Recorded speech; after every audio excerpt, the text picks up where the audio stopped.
இன்னைக்கு நடந்த dance marathon 2.0 டாஸ்கில் 3 டீமுமே தலா ஆளுக்கு 2 பாயிண்ட் வந்து எடுத்திருக்கிறாங்க.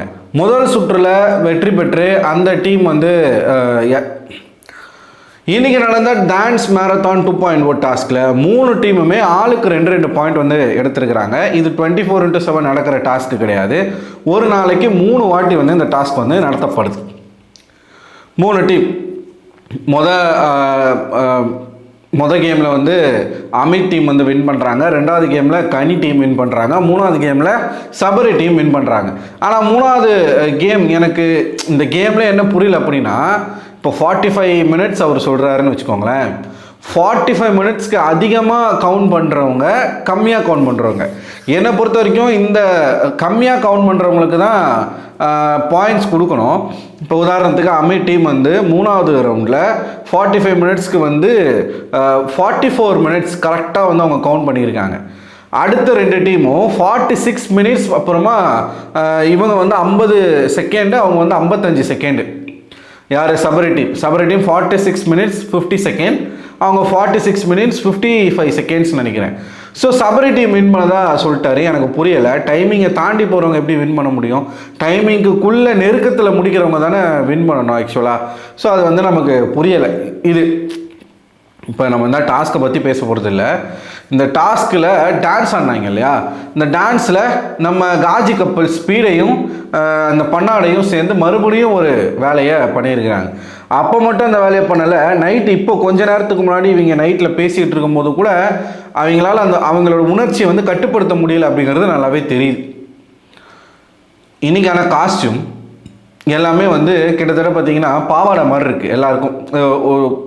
கரெக்டாக சொல்லணுன்னா ஒரு கேம்ப்பு போடுற அந்த கேம்ப்பு துணி மாதிரி இருக்குங்க, டென்ட்டு மாதிரி இருக்குது. குறிப்பாக பார்வதிக்கு அப்படி தான் இருக்குது. அவங்க என்னமோ பெரிய பெல்லி டான்ஸர் மாதிரி அவங்களுக்கு வந்து அந்த ஒரு ட்ரெஸ்ஸு எல்லாமே லிட்டரலாக பார்க்குறதுக்கு வந்து இந்த சர்க்கஸில் போட்டுக்கிட்டு சுற்றுற மாதிரியான காஸ்டியூம்ஸ் தான் இருக்குது. இந்த டாஸ்கே நமக்கு புரியலை. ஒரு பக்கம் கிளாக்கு, இன்னொரு பக்கம் டான்ஸ் மேரத்தான். கிளாக்கில் யார் வந்து முதல்ல டைமிங் சொல்லி முடிக்கிறாங்களோ அவங்க போய் டான்ஸ் மேரத்தானில் டான்ஸ் ஆடணும். ஸோ நமக்கு என்ன இதன் மூலமாக என்ன சொல்ல வராங்கன்றது விளங்கலை. அங்கே தான் ஒரு சம்பவம் நடக்குது. என்ன சம்பவம் தெரியுமா? பார்வதியும் கமருதனும் டான்ஸ் ஆடிக்கிட்டே வந்து முத்தம் கொடுக்குறாங்க. அவங்க லிப் டு லிப் கொடுத்தாங்களா இல்லை கன்னத்தில் கொடுத்தாங்களான்னு தெரியல. ஆனால் ஸ்கின் டு ஸ்கின் முத்தத்தை பகிர்ந்து கொண்டார்கள் அப்பட்டமாக.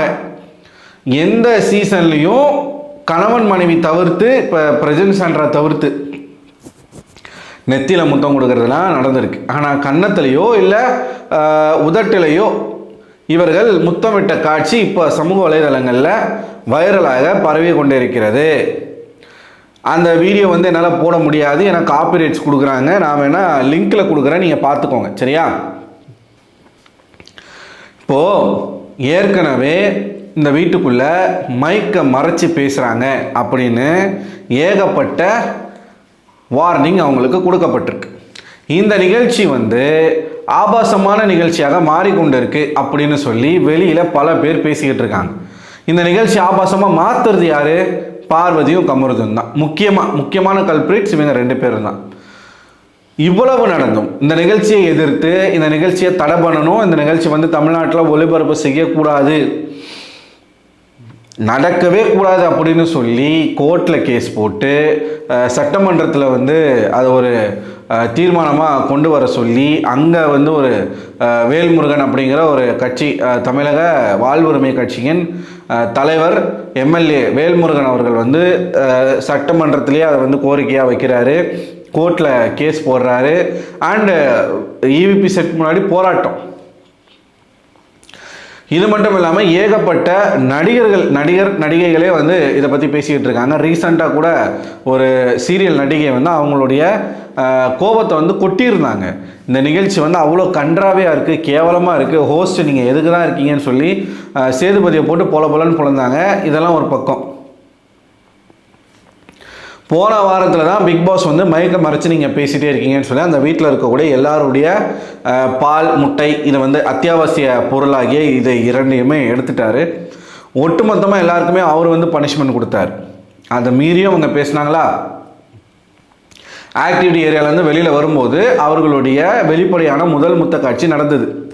ஆனால் நமக்கு பார்க்கல, நமக்கு காட்டலை, ஏன்னா அங்கே கேமரா கிடையாது. ஆனால் அவங்க டிஸ்கஸ் பண்ணுறன்ற பேரில் அங்கே போய் அதை தான் செஞ்சாங்க. அடிக்கடி அவங்க ஸ்மோக்கிங் ரூம் போகிறதும் உண்டு. போன வாரம் விஜய் சேதுபதி அதை கேட்பாரு அப்படின்னு நம்ம எல்லாருமே எதிர்பார்த்துட்டு இருந்த போது அவர் அதை பற்றி ஒரு வார்த்தை கூட கேட்கல. அவங்கள கேட்காம மாறா விஜய் சேதுபதி என்ன பண்ணாரு, அந்த சம்பவத்தை, அதாவது மைக்கு மாட்டாமல் இருக்கும் பொழுது யாரெல்லாம் பார்த்தீங்க, அந்த பார்த்த ஆட்கள் வந்து அவங்கள போட்டு புழக்கிறது. போன வாரம் குறிப்பாக வந்து யாரெல்லாம் அடி வாங்கினாங்க, அமித், கானா வினோத், அப்புறம் சாண்ட்ரா, ரம்யா, இவங்க எல்லாருமே அடி வாங்கினாங்க. ரம்யா வந்து வெளியில் போயிட்டு சாண்ட்ரா பற்றி ஒரு மிகப்பெரிய ஒரு உண்மையை வந்து உடச்சி விட்ருக்காங்க. அதை நாளைக்கு நம்ம பார்ப்போம், சரிங்களா? ஸோ அடி வாங்கினாங்க. சேதுபதி அவர்களும் சம்மந்தப்பட்ட 2 பேரை கண்டிக்கலை, வார்னிங் கொடுக்கல, எந்த விதமான பெர்மிஷனும் இப்போ பனிஷ்மெண்ட்டும் கொடுக்கல. அவங்கள சிம்பிளாக வந்து அவர் மைக்கை கலட்டி உட்கார சொல்லிட்டு விட்டாப்புல. மீண்டும் மீண்டும் அவர்கள் அதையே தான் செய்கிறார்கள். இன்றைக்கி இந்த டான்ஸ் மாரத்தான் அப்படிங்கிற நான் வேணால் அந்த வீடியோ போடுறேங்க. பட் எனக்கு கிளியராக தெரில, எனக்கு ஜூம் வைடில் இருக்கிறதுனால அது லிப் கிஸ்ஸா இல்லை கன்னத்தில் கொடுத்த கிஸ்ஸா, எப்படி கொடுத்தாலும் தப்பு தானே. அந்த ட்ரெஸ்ஸை எடுத்துகிட்டு போயிட்டு அவனை அப்படி மறைச்சி, கேமராவுக்கு தெரியாமல் அப்படியே அவனை மறைச்சி அவன் அப்படியே கொடுக்குறான். ஆனால் தெரிஞ்சிருச்சு முழுசாக அவன் இருக்கிற ஹைட்டுக்கும் பார்வதியோட ஹைட்டுக்கும் அவன் முழுசாக அவனை மறைக்க முடியல. நான் என்ன கேட்குறேன்னா, அவ்வளோ எதுக்குங்க உங்களுக்கு, ஏன் அவ்வளோ உணர்ச்சி பொங்க நீங்கள் ஏன் ஒரு நிகழ்ச்சிக்குள்ளே நடந்துக்கிறீங்கன்னு கேட்குறேன்.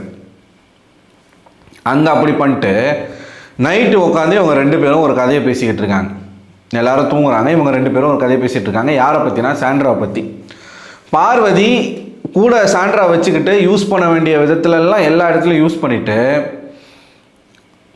இப்போ பார்வதியை கொஞ்சம் ஓவர்டேக் பண்ணுறாங்க சாண்ட்ரா அப்படிங்கிறத. அதாவது ஓவர்டேக்னா பார்வதியை வந்து வேலை வாங்குறது, பார்வதி ஏதாச்சும் சொல்கிறது, இதெல்லாம் பண்ணும்போது பின்னாடி வந்து கழுவிக்கிட்டு இருக்காங்க. இதே பார்வதி தான் சாண்ட்ரா உசுப்பேத்தி இந்த மாதிரி மாற்றி விட்டது. இப்போ அதே பார்வதி பின்னாடி உட்காந்து சாண்ட்ரா பற்றி கழுவிக்கிட்டு இருக்காங்க.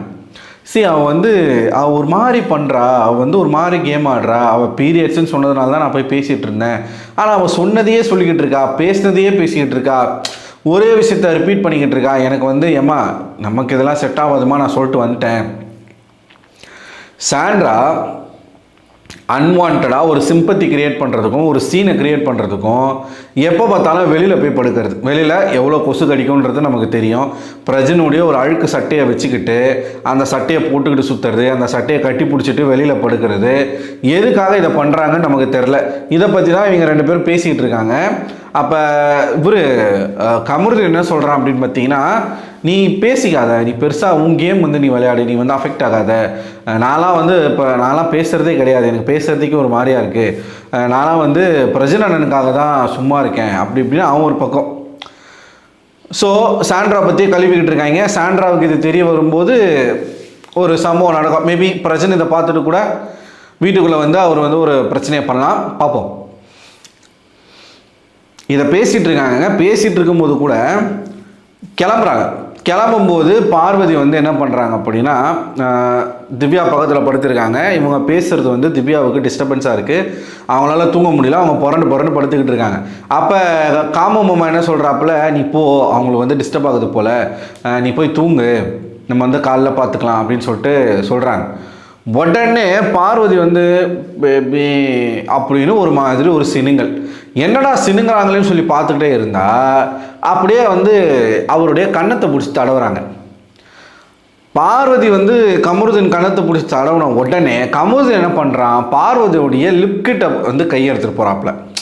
லிப்கிட்ட எடுத்துகிட்டு போயிட்டு பார்வதி வந்து இப்படி கொஞ்சம் அப்படியே ஜர்க்கான உடனே தாடை இங்கே இருக்கு இல்லையா, இதை பிடித்து கொஞ்சிறாப்புல.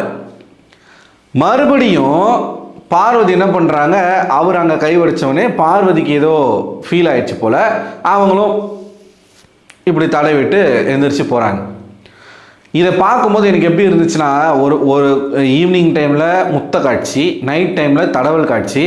இதை பார்க்கும்போது காலையில் ஒரு கன்றாவியான காட்சி ஒன்று பார்த்தோம் நம்ம.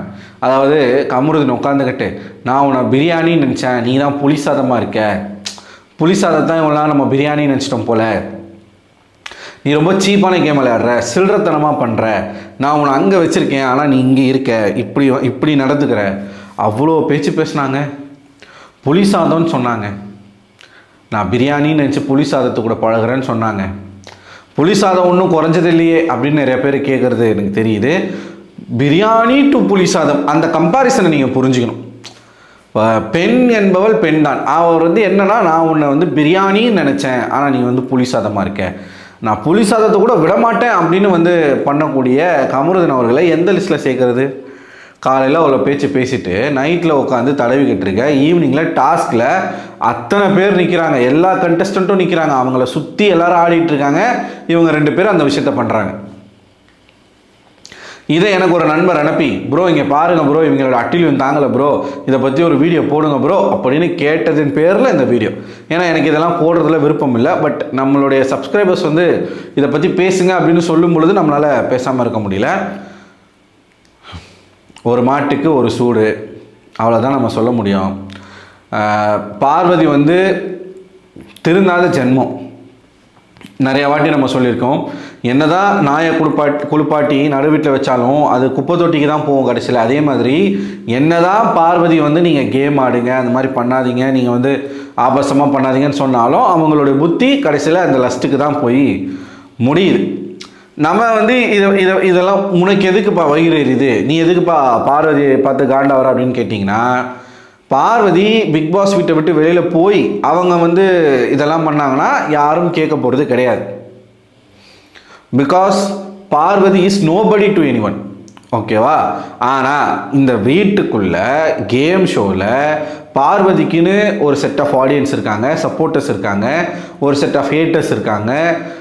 பார்வதியை விளையாடுறத பார்க்குறதுக்குன்னு ஒரு கும்பல் இருக்குது, பார்வதியை ஒரு இன்ஸ்பிரேஷனாக எடுத்துக்கிறதுக்கு சில கூட்டம் இருக்குது. அப்போது நம்ம எந்த அளவுக்கு அந்த ஷோக்குள்ளே கண்ணியமாக நடந்துக்கிறோன்றது மிக மிக முக்கியம் இல்லையா? அதுக்கு தான் நம்ம சொல்கிறோம். ஃபீலிங்ஸை ஒரு பொது சபையில் கட்டுப்படுத்த முடியாத ஒரு பர்சன் என்ன மாதிரியான ஹியூமன், அவ்வளோதான். அப்போ நாய்க்கும் நமக்கு வித்தியாசம் இல்லையே. கரெக்டாக நான் சொல்கிறது? கடவுள் வந்து 6 அறிவோடு எதுக்கு வந்து ஹியூமன்ஸை படைச்சிருக்காரு? அந்த வித்தியாசமே இல்லைல்ல நமக்கு, பார்வதிக்கும் கமருதீனுக்கும். ஸோ இது நடந்துச்சு. இன்றைக்கி பார்க்குறதுக்கே ரொம்ப டிஸ்கஸ்டிங்காக இருக்குது. இது என்றைக்கு தான் மாறப்போகுது, யார் தான் கேட்க போகிறா, ஒன்றும் புரியல. இந்த வாரம் டாஸ்க்கும் முடிஞ்சு போச்சு, அவ்வளோதான்.